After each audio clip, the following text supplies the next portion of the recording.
Corazón en llamas. Flechados por el amor, guiados por la verdad. Bienvenidos a Corazón en llamas, donde el corazón se enciende con la pasión por la tradición de la Iglesia. En Corazón en llamas exploraremos la riqueza de la tradición religiosa, sumergiéndonos en su historia, significado y relevancia en la actualidad.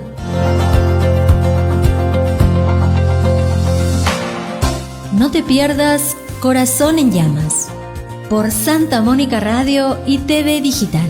Juntos exploraremos la belleza y el poder de nuestra fe.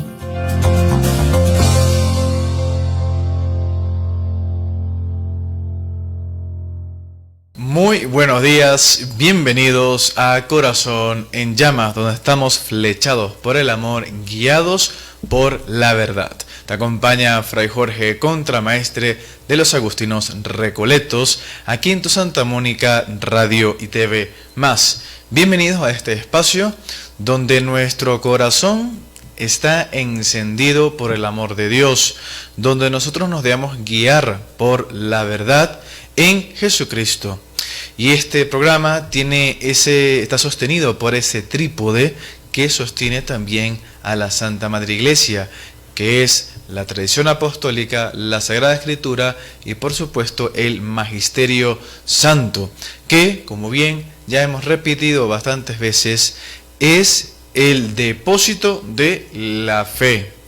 La tradición de los apóstoles que se puede seguir hasta hoy en día, desde hace más de 2000 años, el Magisterio Santo, que es el que nos va enseñando, es el que va promulgando generación tras generación las enseñanzas de la Santa Madre Iglesia desde los apóstoles, y por supuesto también va interpretando, va también dando señales en esta multiforme gracia de Dios, y tras generación en generación nos va enseñando, nos va iluminando, y por supuesto todo esto a la luz de la Sagrada Escritura, esa herencia de historia de salvación que por supuesto ilumina nuestras vidas.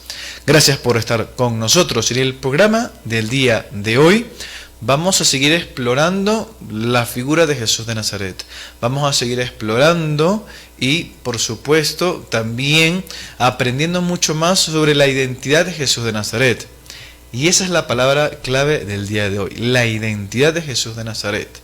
Y hoy la vamos a contemplar justamente desde cómo los primeros cristianos, los primeros 100 años del cristianismo, interpretaron, dieron luces, también se vieron iluminados por la identidad de Jesús de Nazaret. Y partimos de un texto bíblico fundamental del Evangelio según San Juan. La palabra estaba con Dios y la palabra era Dios. Juan 1:1. El proceso del descubrimiento de la identidad de Jesús de parte de la primitiva comunidad a la luz de la experiencia de la resurrección. Porque, por supuesto, la identidad de Jesús se completa y clarifica totalmente todo a la luz de, por supuesto, lo que la resurrección hace con Jesús mismo y a su vez con todos nosotros. Porque no es que se quedó en la tumba muerto, no, la tumba está vacía. Lo que quiere decir que el resucitado ilumina, esclarece su identidad y todo lo que había dicho anteriormente. Todos sus milagros, todas sus prédicas, toda su obra, por supuesto, de proclamación del reino, se esclarece con la resurrección y además aparece como resucitado a sus discípulos, a sus seguidores, etc.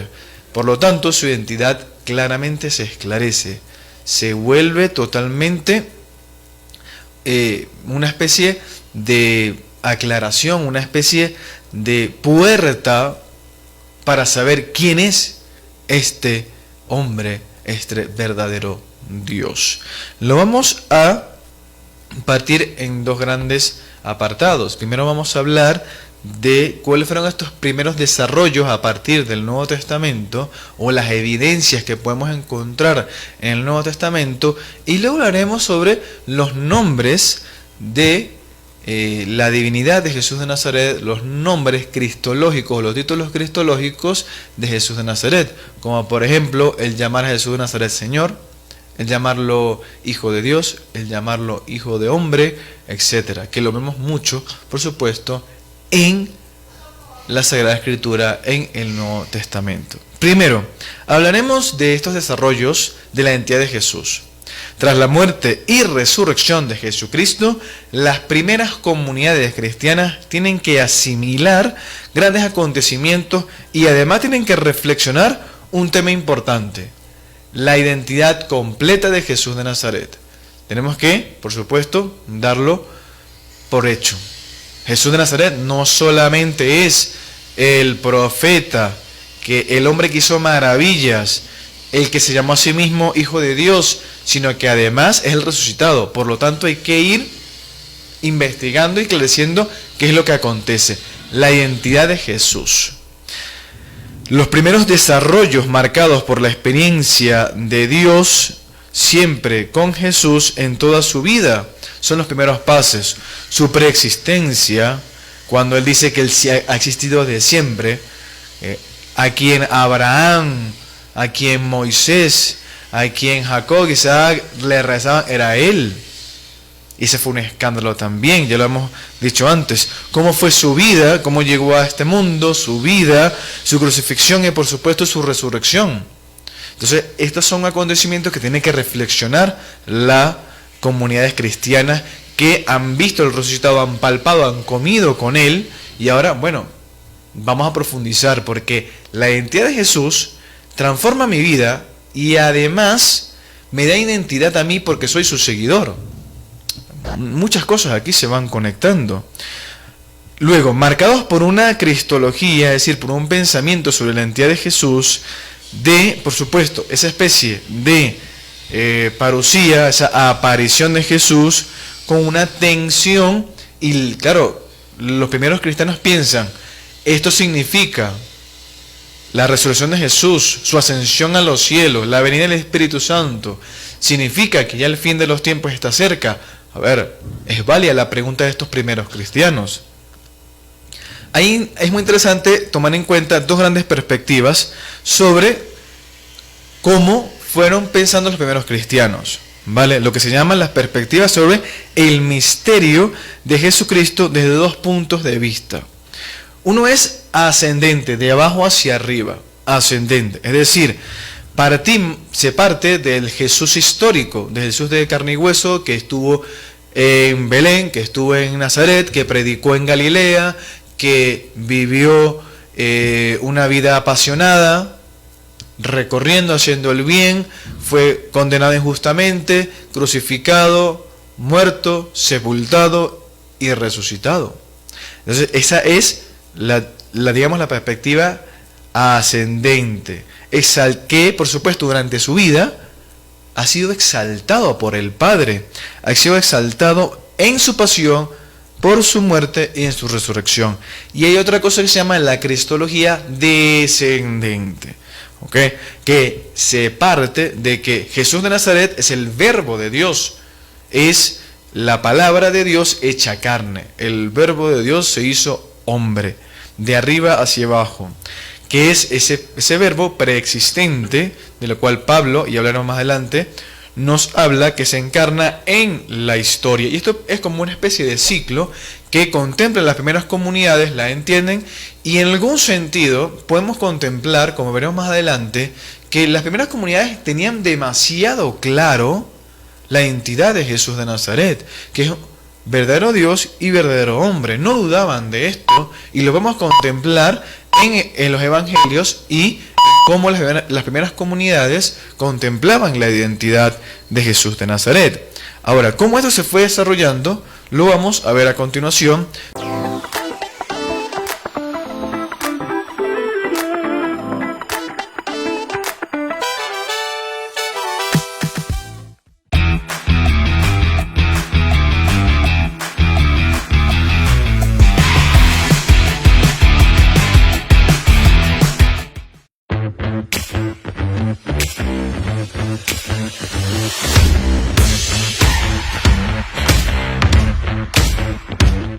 Ya estamos de vuelta con su corazón en llamas, donde estamos flechados por el amor, guiados por la verdad. El programa en Santa Mónica Radio y TV+, donde exploramos ese ardor por el amor de Jesucristo, esa pasión por la verdad, por la belleza, por la bondad. Queremos que su corazón, por supuesto, también lata igual que el nuestro, que lata por esa pasión por Jesucristo, por la pasión por profundizar en la Sagrada Escritura, comprender, por supuesto, la tradición apostólica y participar de esa tradición, y también asumir lo que la Iglesia amorosamente nos quiere enseñar en su magisterio santo. Estamos hablando sobre la identidad de Jesús, y por supuesto que la identidad de Jesús tiene que ver muchísimo en cómo las primeras comunidades cristianas lo plasmaron. Y estas primeras comunidades cristianas, recordemos que son las presididas por los apóstoles, quienes estuvieron con Jesús de Nazaret. También recordemos que Bernabé y San Pablo son apóstoles designados por Jesús de Nazaret luego de su resurrección, son designados a apóstoles también. Por lo tanto, la tradición apostólica es la que reconoce y va también construyendo esa identidad de Jesús de Nazaret comprensible para nosotros. Por eso está la importancia de la tradición apostólica, que por supuesto el Magisterio Santo ha logrado mantener y perdurar en la historia a través de generación en generación. Estas primeras comunidades cristianas que tienen sus discípulos, por ejemplo, recordemos que Lucas es discípulo de Pablo, el evangelista Marcos también es discípulo de Pedro en algún momento, etcétera, etcétera, etcétera. Por lo tanto, la identidad de Jesús que nosotros podemos comprender es gracias a que Jesús de Nazaret mismo lo ha revelado a los apóstoles y a sus discípulos, y ellos a su vez nos lo han mantenido a nosotros. Nos quedamos en que la identidad de Jesús de Nazaret para las primeras comunidades era bastante clara. Bien, ascendente y descendente. Es decir, ascendente porque, por supuesto, el Padre certifica, ha iluminado, exalta la figura del Hijo. Es el preexistente, el que ha estado en la historia, en su pasión, muerte y resurrección. Jesús de Nazaret es exaltado por el Padre, pero también es descendente porque Jesús de Nazaret es la voz, la palabra, mejor dicho, del Padre hecha carne. Ahora bien, a partir de aquí hay dos grandes etapas importantes. La primera es la proclamación del resucitado en el querigma primitivo. ¿El querigma qué es? El querigma es la palabra griega utilizada para el anuncio de la resurrección. Es decir, que las primeras comunidades lo que anunciaban primero es Jesús de Nazaret ha resucitado. Ese es el querigma. Y ese es justamente lo que nosotros tenemos que proclamar y vivir constantemente. Que nuestra fe es una fe de vivos y resucitados, y que tenemos que vivir en esta esperanza, no de las complicaciones y las justicias de esta vida terrenal, sino que construimos el presente a base de un futuro que es la resurrección. Y por lo tanto participamos del reino instaurado por Jesús de Nazaret en esta nuestra historia. Esa es nuestra vocación. Ahora, esta proclamación, por supuesto, es parte de la identidad y el proceso de la identidad de las primeras comunidades, que se identifican con el resucitado. Luego, la otra cosa importante, la otra etapa importante es que este anuncio da paso a la proclamación del resucitado como Hijo de Dios. Proclamo y anuncio que Jesús de Nazaret ha resucitado, y luego voy al otro paso de decir el que ha resucitado es Hijo de Dios, y por lo tanto también yo. Muy importante. Las primeras confesiones de fe quieren interpretar la muerte de Jesús. Jesús es el perseguido que encontramos, digamos, es el justo perseguido que encontramos en el Antiguo Testamento y en el Nuevo Testamento, que se toman desde el escándalo que es la cruz. El Maranatá, el Ven Señor, es es ese proceso en el cual confesamos que Jesús es Señor y Mesías, esperado desde hace mucho tiempo. Hay una exaltación tras la Pascua. Hay dos etapas de ese Jesús. Hay dos etapas en las cuales las primeras comunidades entienden que bien Jesús es el justo, enjuiciado y perseguido, que se entrega a sí mismo. A él no lo restan. Él se entrega a sí mismo y, por supuesto, Dios con su poder lo resucita. Y por supuesto, aquí es muy importante que entra el himno cristológico de los filipenses. Lo pueden buscar en internet. Buscan himno cristológico de los filipenses y le va a salir el texto. Es bellísimo, se los recomiendo muchísimo. Que esa especie de ida y vuelta, el abajamiento, lo que llamamos la kenosis de Jesús por obediencia. Jesús por obediencia al Padre hasta la muerte. Y luego una elevación por fuerza de Dios a la vida eterna, a por la resurrección. Es lo que hablamos de la famosa soteriología o la salvación. Jesús viene porque quiere encarnar, porque el Verbo de Dios quiere encarnarse y por esa encarnación nos salva. ¿Nos salva de qué? A mí me gusta mucho decir que nos salva es de nosotros mismos. Nos salva de la peor versión de nosotros mismos. Recuerden, himno cristológico de los filipenses. San Pablo, importantísimo, habla de su experiencia, habla de la experiencia del resucitado. Se fija, por supuesto, en la Pascua y lo que esa Pascua significa para la salvación de todos nosotros. Jesús es Hijo de Dios. Ahora, es llamado así por el encuentro con Jesús de Nazaret. Por el Hijo somos hijos por adopción, nos dice San Pablo bastantes veces. La herencia que tiene Jesús de Nazaret también nos da a nosotros, como hijos de Dios, también derecho a la herencia. Importantísimo, por supuesto. Y también San Pablo, y también lo recordará nuestro padre San Agustín, que Jesús de Nazaret es este segundo Adán. Por él vino, por Adán vino la ruina, pero por Jesús viene la salvación. Y es todo gracia tras gracia. ¿Qué tienes que no has recibido? Gracia tras gracia es el don de Dios. Hay otros himnos cristológicos muy importantes. Uno es el de Efesios, que está en el capítulo 1, del 3 al 14, y el otro es del apóstol San Pablo también a los Colosenses, capítulo 1, del versículo 15 al 20. En el primero de los Efesios, el Padre es el protagonista que nos ha bendecido en el Hijo desde la eternidad. Cristo da la redención gratuitamente. Y en la carta a los Colosenses, Cristo es el reconciliador de toda la creación. Es imagen de Dios invisible, el primogénito de la creación. Hay un rol salvador de Jesús de Nazaret y es cabeza de la iglesia, el primero entre los muertos en resucitar. Por lo tanto, Pablo, apóstol de Jesucristo, cuando enseña a las primeras comunidades tienen clarísima la identidad de Jesús de Nazaret. Es el verdadero hombre y el verdadero Dios. Por lo tanto, esto nos da una identidad muy clara de quién es Jesús de Nazaret. La presentación ante el mundo, Pablo enseña a los gentiles y presenta a Jesús al mundo gentil en ese lenguaje también.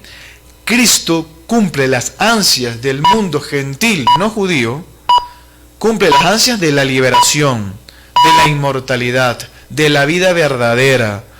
Las primeras generaciones, por supuesto, estas primeras generaciones no judías, también toman el papel de la salvación como algo muy importante y precisan interiorizar y purificar la imagen que tienen de Jesús. Y es la labor de los apóstoles la que logra esto. Se muestra, por supuesto, su amor, gracia, gloria de Jesús, que es mediador entre Dios y los hombres. Y esta identidad como mediador, como verdadero Dios, como verdadero Salvador, ya la van teniendo clara y lo vemos en las cartas paulinas y en las cartas pastorales de la Sagrada Escritura.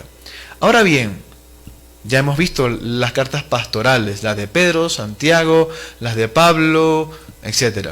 que fueron los primeros documentos que se escribieron y más antiguos del Nuevo Testamento. Pero veamos ahora los evangelios. Ya estamos de vuelta con su corazón en llamas, donde estamos flechados por el amor, guiados por la verdad. Te acompaña Fray Jorge, contramaestre Agustino Recoleto. Gracias por estar con nosotros. Estamos hablando sobre la identidad de Jesús, pero más que nada, cómo los primeros cristianos comprendieron y asimilaron la identidad de Jesús. Sobre todo porque los primeros cristianos son estos apóstoles, los que Jesús de Nazaret nombró apóstoles y les encargó la tarea de anunciar por todo el mundo la buena nueva, la llegada del reino de Dios, esa nueva visión de todas las cosas. Jesús de Nazaret funda la Iglesia Universal, la Iglesia Católica, con sus apóstoles y con sus discípulos, les da la autoridad, una autoridad apostólica de la cual nosotros somos herederos, de la cual nosotros hemos logrado permanecer durante todos estos años, los 2 milenios, que por supuesto han sido milenios en los cuales generación tras generación, la Santa Madre Iglesia, con su Magisterio Santo, la perseverancia en la tradición apostólica y, por supuesto, la filiación y sustentación en la Sagrada Escritura, nos permiten hoy seguir a Jesús de Nazaret tal cual como Él ha querido. La identidad de Jesús de Nazaret la podemos plasmar, la podemos encontrar bastante clara, ya la hemos dicho, en las cartas paulinas, las cartas de Pedro, las cartas de Juan, las cartas de Santiago, etc. ¿No? Las llamadas cartas pastorales. Ahora bien, la segunda generación de cristianos, también ya herederos de la proclamación de esa obra pastoral, evangelizadora de los apóstoles, vienen los discípulos de los apóstoles. Están los padres, por supuesto, apostólicos, pero también están los seguidores de estos padres, la siguiente generación. Ellos son los que dejan marcados el Evangelio. Lucas es discípulo de Pablo, Marcos de Pedro, según la tradición, y por supuesto Juan y Mateo son los evangelios de los discípulos, Juan, de los apóstoles, Juan y Mateo, cuyas generaciones siguientes, seguidores por supuesto de Juan y de Mateo, escribieron también estos textos. El Evangelio según San Marcos nos hace una pregunta, La pregunta principal que nos hace el Evangelio según San Marcos es: ¿quién es Jesús de Nazaret? Y por supuesto habla de un mesianismo desde la debilidad, desde lo oculto. Nos revela, Jesús es el que revela al Padre y cuál es la misión que el Padre le ha encargado a Jesús, la llegada del reino de Dios. La misión, por supuesto, es entre paganos que sufre persecución. Si los paganos, los gentiles que están en Roma, que están en un mundo no judío, sufren persecución, el Evangelio de Marcos es el que les dice: Jesús de Nazaret sufre persecución como ustedes sufren persecución. Por supuesto, está lo llamado secreto mesiánico, que empieza esa identidad de Jesús, va dando pasos, pero Jesús de Nazaret siempre dice: no digan lo que han visto. Se te ha revelado algo, pero no lo digas todavía, hasta que al final tú comprendas que después de la resurrección de Jesús se completa la verdadera identidad de Jesús de Nazaret y ahora sí lo puedes anunciar. El secreto mesiánico se desvela a la luz de la resurrección. Magnífica técnica del Evangelio según San Marcos. El Evangelio de Mateo, Jesús es un maestro e intérprete de las Escrituras del Antiguo Testamento para nosotros, y por lo tanto Jesús tiene autoridad y tiene poder. Jesús es el Dios con nosotros en la iglesia. Él es el que funda la iglesia. Es rey y juez en el Evangelio según San Mateo, y es ese nuevo Moisés que le gana por goleada a Moisés. Si Moisés subió al monte Sinaí o al Horeb, ¿no?, y tuvo ese encuentro personal con Dios, pues Jesús de Nazaret, con tan solo subir una montaña, da ese sermón de monte y corrige y planifica, por supuesto, con su palabra todo lo que Moisés dijo. Incluso da más: se les ha dicho, pero yo les digo. El Sermón del Monte es magnífico, Mateo 5, 6 y 7. Eso es para tener bastante que meditar. El Evangelio según San Lucas y por supuesto Hechos de los Apóstoles nos presenta, ya hemos dicho, un cristianismo de segunda generación. Hay que catequizar hasta segunda y tercera generación. Por lo tanto, precisan una formación y el Evangelio según San Lucas es esta especie de catequesis. Jesús cumple todas las promesas del Antiguo Testamento y las planifica. Y el Espíritu que Él envía impulsa a la iglesia. Pentecostés, lo acabamos de vivir. Jesús es profeta, salvador, nuevo paradigma, ejemplo de misericordia y, por supuesto, nos guía en la oración. Jesús es el maestro perfecto. Bien, la identidad, por supuesto, entonces que vemos en Lucas se tiene clarísima, ese maestro de misericordia, salvador, es el profeta, cumple las promesas, etc. Y por supuesto hay una cristología de la exaltación. Jesús de Nazaret tiene que ser exaltado porque es Dios verdadero y hombre verdadero. Y lo vamos a contemplar más que nada en los primeros pasos de los Hechos de los Apóstoles y el testimonio de estos primeros cristianos que son estos privilegiados. Lo vieron, lo tocaron, lo vieron ascender a los cielos luego de la resurrección. Los apóstoles luego de Pentecostés hacían maravillas, sufrían persecución y hacían maravillas con la iglesia. El Evangelio según San Juan, la entidad que presentan es de, ante una polémica se escribe este Evangelio. Es decir, donde hay que presentarse ante una de las primeras herejías del cristianismo, que es el docetismo, que es donde se creía que Cristo no es un verdadero hombre, sino una especie de Dios con apariencia de hombre. Y, por supuesto, el gnosticismo, donde la revelación es solamente para unos elegidos, los demás no tienen derecho a esa revelación. Y contra esto, el Evangelio según San Juan, donde Jesús resucitado camina en la tierra, en la historia con todos nosotros. El prólogo de el Evangelio según San Juan es perfecto, es increíblemente acertado, comprensible para todos, donde, por supuesto, la palabra de Dios, el Logos de Dios, es el que llega al mundo. La luz, la humanidad, es rechazada por el mundo. Pero de todas maneras, esta luz rechazada es la que llega para salvar al mundo. Es el que nos da la filiación, la oportunidad de ser hijos de Dios. Es el que transforma todo y es para todos, sin excepción, para todos. Es donde Jesús dice los famosos 7 yo soy. Yo soy el camino, la verdad y la vida. Yo soy la puerta. Yo soy el pan de vida. Es un montón de yo soy. La identidad de Jesús la tenemos clarísima en el Evangelio según San Juan. Es el pan del cielo, la vida verdadera, es la resurrección, la verdad, el buen pastor, todo esto. Por lo tanto, Jesús es llenado con esta autoridad mesiánica, es el Hijo enviado, es la gloria del Padre. Lo vemos a partir de San Juan, Evangelio según San Juan 13, 14 y 15, donde ese diálogo que tiene con el Padre y con sus discípulos glorifica al Padre y se presenta como Salvador del mundo. Ahora bien, por otro lado, la carta a los Hebreos es muy interesante porque presenta la identidad de Jesús como ese revelador, mediador y portador de la salvación entre lo divino y lo terreno. Así se presenta Jesús de Nazaret en la carta a los Hebreos. Hay un Cristo que se presenta como un sacerdocio real. De hecho, recordemos que Jesús de Nazaret es el sacerdote pleno y real. Es el único y verdadero sacerdote. Los demás presbíteros, sacerdotes de la iglesia a todo lo largo de la historia, participan del sacerdocio de Cristo. Es decir, que Cristo es el que planifica su sacerdocio, tanto en los obispos como en los presbíteros, como en los diáconos.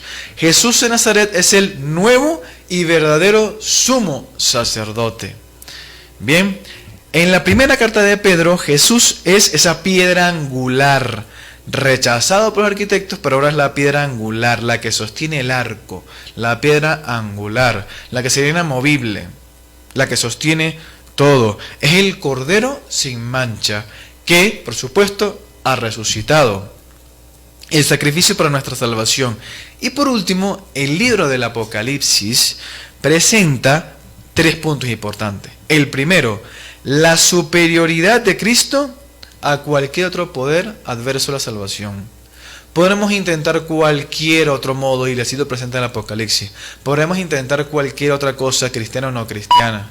Pero Jesús de Nazaret es la superioridad de salvación. Es la consolación ante la persecución. Segundo, es el juez, es el verdadero juez, siendo alfa y omega de toda la historia, que tiene dignidad de Dios.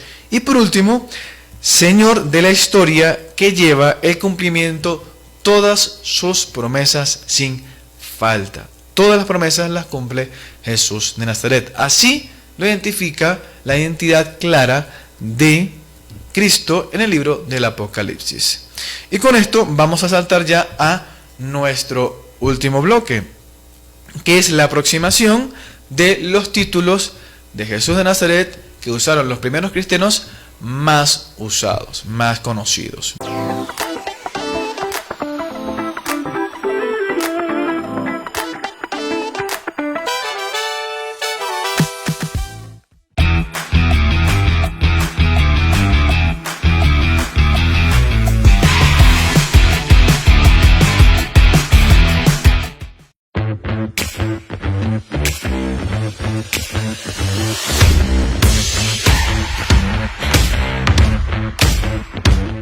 Ya estamos de vuelta en su corazón en Llamas en Santa Mónica Radio y TV Más Digital. Bienvenidos de vuelta. Pues bien, en este último bloque vamos a hablar sobre los títulos cristológicos más significativos que encontramos en la Sagrada Escritura. Títulos, por supuesto, que vemos en el Nuevo Testamento, a lo largo del Nuevo Testamento, y que también podemos ver referidos en el Antiguo Testamento también. ¿Por qué no? Porque recordemos que Jesús de Nazaret es la clave, la llave de lectura de toda la Sagrada Escritura. Si Jesús de Nazaret cumple las promesas del Antiguo Testamento, si Jesús de Nazaret es el verbo de Dios, la palabra de Dios, ese mismo Dios que por la palabra creó el mundo, por la palabra llamó a Abraham, Isaac y Jacob, por la palabra hizo grandes obras en Moisés, en Josué y en todos los profetas, los jueces y los grandes, esa palabra que estuvo presente en la historia de salvación, en todos los profetas y en toda la sabiduría del Antiguo Testamento, esa palabra es Jesús de Nazaret también. Por lo tanto, estos títulos fueron la forma en la cual también no solamente Jesús de Nazaret se presentó a los discípulos, a los apóstoles, y quedó fuertemente marcada en la identidad de Jesús de Nazaret, sino que también son esa manera en la cual nosotros podemos identificar a el Hijo de Dios, con la cual podemos identificar también alguna especie de aporte, alguna especie de aspecto de la identidad de Jesús de Nazaret. El primero que encontramos, o lo que vamos a hablar ahora, es el título Hijo de Hombre. Muy interesante. Es muy debatido este título, porque está puesto, mejor dicho, en la boca del mismo Jesús. Jesús mismo se llamó a sí mismo, valga la redundancia, Hijo del Hombre. Tiene fuerte carga mesiánica. Lo vemos en Daniel, por ejemplo. Es un título que se usa mucho en el profeta Daniel, por ejemplo. Por otro lado, este título destaca varias cosas: autoridad, soberanía y servicio. Un profeta tenía también ese tipo de autoridades.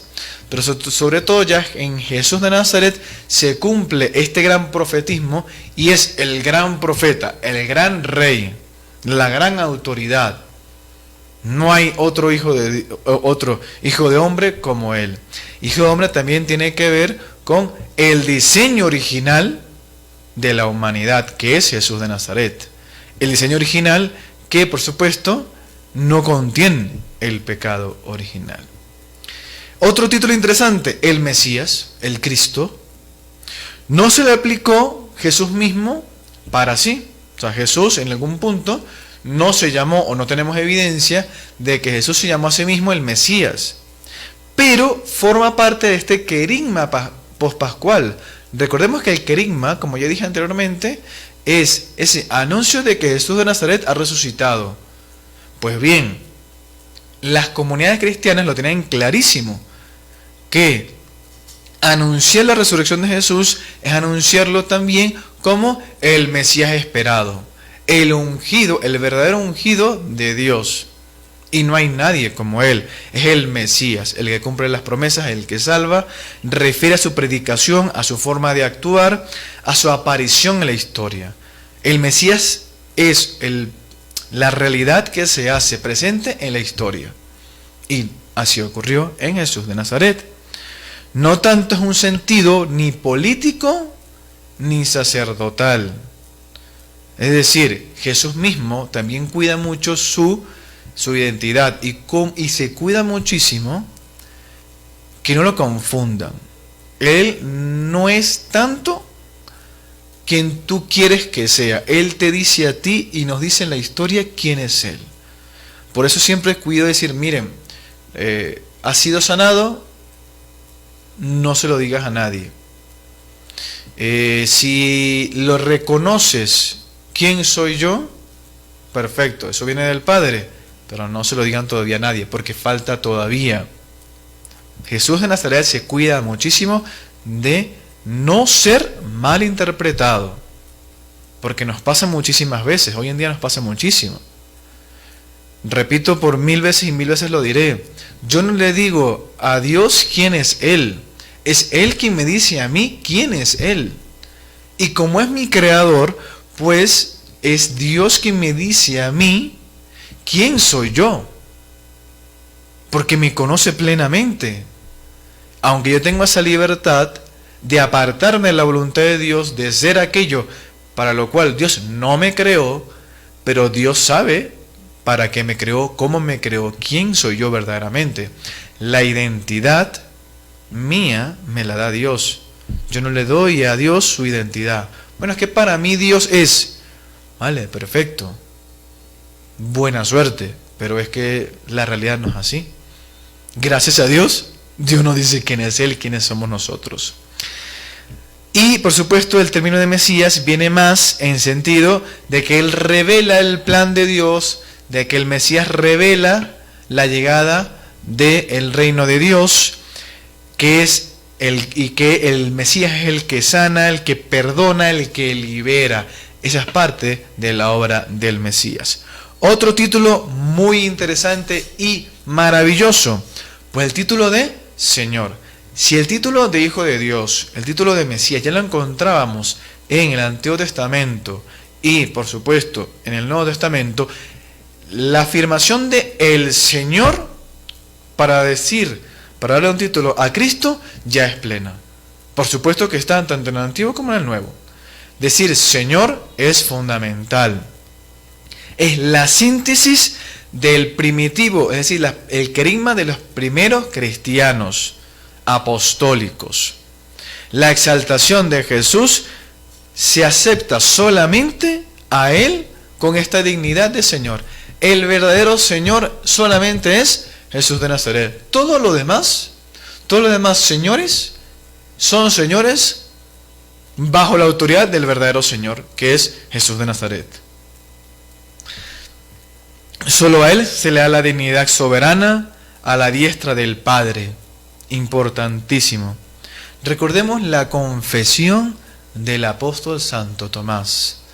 Santo Tomás no le creía a los discípulos, luego de la resurrección, que el Señor había resucitado. Hasta que no meta mi dedo en la llaga no creeré. Fin de semana siguiente, Jesús de Nazaret aparece entre sus discípulos, sus apóstoles, está Tomás ahí presente. Le dice: Tomás, ven para acá. Toca aquí. Y cree. ¿Y qué dice Tomás? Tomás dice este título: Señor mío y Dios mío. Mi Señor, a quien yo quiero servir, porque sirviéndole soy libre, soy verdaderamente yo mismo. Por lo tanto, que encontramos algo bellísimo. Al yo encontrar la identidad de Jesús de Nazaret, encuentro la mía. Cuando Tomás le dice a Señor, Señor mío y Dios mío, también está encontrando su vocación, su identidad como siervo de Dios, como discípulo de Dios, como seguidor de Cristo. Porque en Él encuentra la libertad, encuentra la belleza, encuentra sentido a su vida y ya nada más nunca lo soltará. En Jesús de Nazaret encontramos nuestra identidad. Ahora bien, el último título del cual les quiero hablar es el título de Hijo de Dios. Jesús sí usa este título para llamarse a sí mismo. Es un título que sí usa Jesús, es llamarse Hijo en relación al Padre. Él da esa potestad Él tiene esa potestad de perdonar pecados. Y al mismo tiempo, Él le da a los apóstoles y a su iglesia la potestad de perdonar pecados bajo su autoridad. El sacramento de la reconciliación es eso. Incluso que nosotros nos perdonemos mutuamente, lo hacemos para sanarnos a nosotros mismos en nombre de Jesús. Por eso es que está esa autoridad. Por supuesto, esto revela una fuerte conexión con el Padre. Somos hijos por adopción según San Pablo, y somos hijos en el Hijo según San Juan. Ambos, por supuesto, apóstoles del Señor. El Hijo es especialmente luego de la resurrección. Es Hijo especialmente luego de este acontecimiento fundamental. Ojo, también lo era antes. Bien, pero nosotros tenemos esa posibilidad de ser hijos resucitados también. Se quiere dejar clara la divinidad de Jesús. Es decir, que la idea de que Jesús se llamara también a sí mismo Hijo del Padre es dejar clara su divinidad, para que se entendiera que Él es el Verbo de Dios y que lo que estaba haciendo tenía un proyecto y cumplía un proyecto de salvación, de plantar el reino de Dios, esa nueva visión de todas las cosas. Por lo tanto, nos podemos preguntar si esta dinámica en las primeras comunidades lo usaron para descubrir la identidad de Jesús. Bueno, sí, pero recordemos que todo empieza no desde la no desde la predicación de Jesús, sino a partir de su resurrección. Es decir, a partir de su resurrección es que las primeras comunidades cristianas apostólicas profundizan en la identidad de Jesús y a su vez les da esa identidad profunda. ¿Qué hay a partir del acontecimiento de la resurrección? Se proclama y se reflexiona sobre su identidad y se pregunta en quién es Jesús, si es Dios o no, si es un Mesías o no. Comienza un proceso por el cual poco a poco introducen a Jesús dentro de Dios. Bien, por ejemplo, el pasaje de Emaús es un buen ejemplo. Se encuentran los dos discípulos con el Jesús resucitado, pero ellos no lo reconocen, porque para ellos está muerto Jesús. Luego se dan cuenta que a partir del momento, la repartición del pan, entienden que ese es Jesús, el resucitado. Y se preguntan, por eso es que ardía nuestro corazón, por eso es que queríamos estar con Él. Y de la misma manera la comunidad se pregunta lo mismo, que tras la experiencia de haber estado con el resucitado, recuerdan que su corazón les ardía mientras Él mostraba al Padre incluso antes de su pasión.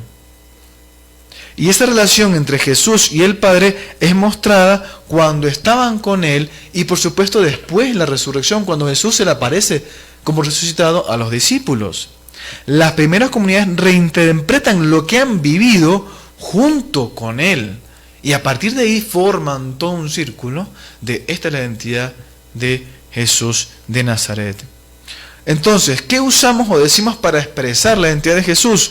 Usamos títulos conocidos para nosotros, que conocemos como los títulos cristológicos que acabamos de decir, que son imágenes y figuras usadas por la tradición judía y también mencionadas por Jesús de Nazaret, que nos logran introducir en la identidad de Jesús, que ojo, sabemos que la identidad de Jesús, de Dios, es mucho más profunda, pero nosotros usamos estos nombres para poder ir conociendo poco a poco la identidad de Dios, un Dios que se ha revelado por pura gracia, por amor.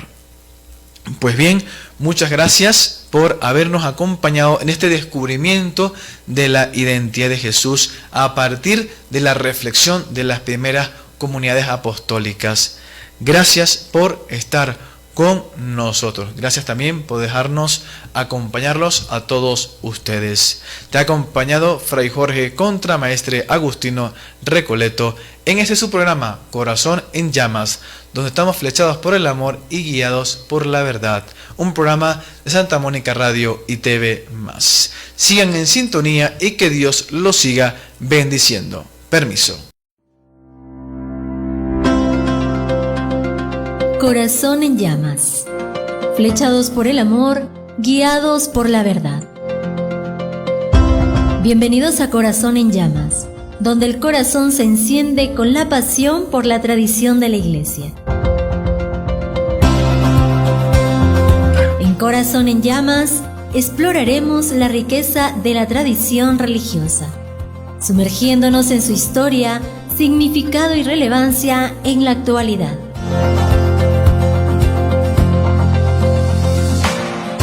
No te pierdas Corazón en Llamas por Santa Mónica Radio y TV Digital. Juntos exploraremos la belleza y el poder de nuestra fe.